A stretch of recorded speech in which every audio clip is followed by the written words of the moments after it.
এখন যে চলে গেছে তারা তো আর আমরা ফিরিয়ে দিতে পারবো না, বাট যেহেতু সে শহীদ আর সে দায়িত্বরত অবস্থায় সে মৃত্যুবরণ করে, এই জন্য আমাদের তরফ থেকে যতটা করার আমরা সবই করবো।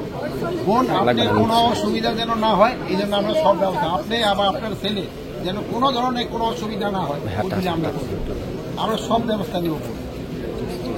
আপনি ওই জন্য কোনো চিন্তা করেন। অবশ্যই অবশ্যই আমাদের এটা এখন আমাদের দায়িত্ব, এখন আপনি আমাদের দায়িত্ব।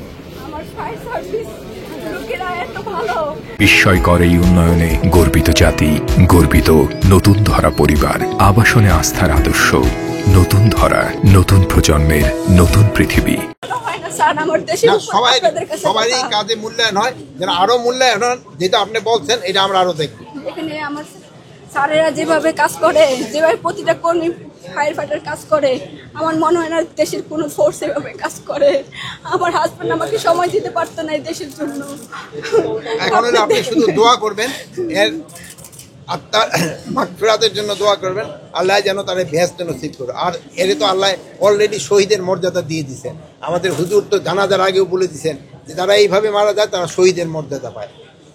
উনি শহীদ, আর আপনি এখনো শহীদের স্ত্রী। এখন আমাদের তরফ থেকে যত কিছু করার আমরা অবশ্যই করব, অবশ্যই করব। এবং আপনার ছেলে, বাচ্চার এবং আপনার দায়িত্ব এখন আমাদের ফায়ার ব্রিগেড। এখন যে চলে গেছে তারা তো আর আমরা ফিরিয়ে দিতে পারবো না, বাট যেহেতু সে শহীদ আর সে দায়িত্বরত অবস্থায় সে মৃত্যুবরণ করে, এই জন্য আমাদের তরফ থেকে যতটা করার আমরা সবই করবো। বোন, আপনার কোনো অসুবিধা যেন না হয়, এই জন্য আমরা সব ব্যবস্থা, আপনি আবার আপনার ছেলে যেন কোনো ধরনের কোনো অসুবিধা না হয়, ওইগুলি আমরা করবো, আমরা সব ব্যবস্থা নেব।